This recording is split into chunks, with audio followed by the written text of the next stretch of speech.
My sister's diary revealed the truth about why your brother left, and after I read one page, understood why nobody in my family had spoken his name in almost 15 years. I was 25 years old, helping my parents clean out my sister's old bedroom after she moved across the country. She asked me to pack anything worth keeping and throw the rest away. While cleaning the clothes, I found an old journal hidden inside a shoebox. I was about to put it aside when a folded piece of paper slipped out.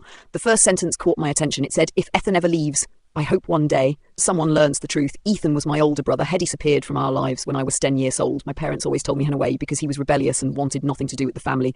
They refused to talk about him after that. Every picture of him vanished from the walls. His bedroom became a storage room, and even mentioning his name would make my mother cry.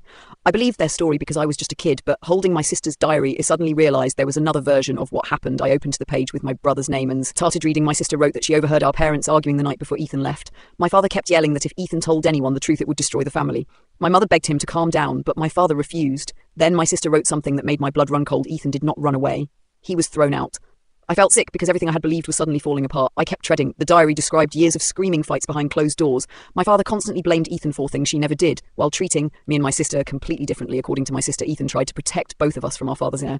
He would take the blame for broken dishes, missed curfews, and bad grades just so wouldn't get punished.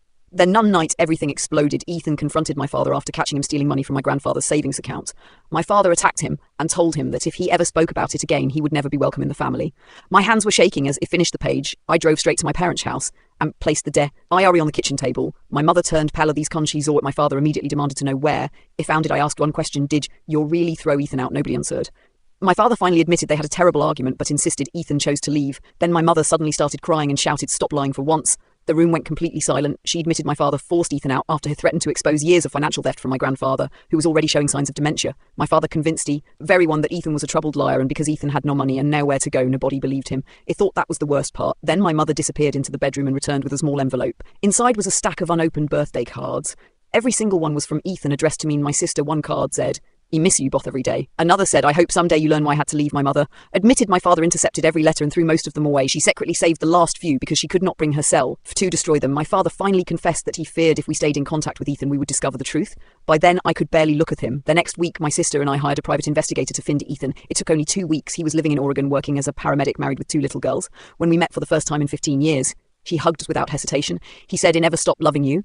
I just stopped believing anyone would let me come home." My father was later charged after investigators uncovered old financial records proving he had stolen thousands of dollars from my grandfather before his death. My mother filed for divorce and testified against him in court. Last Christmas, my brother finally came home for dinner. My sister placed her old diary on the table and smiled through tears. Then Ethan looked at us and said, "The truth always finds its way back to the people who deserve it." And after 15 years of silence, our family finally started telling the story the way it really happened.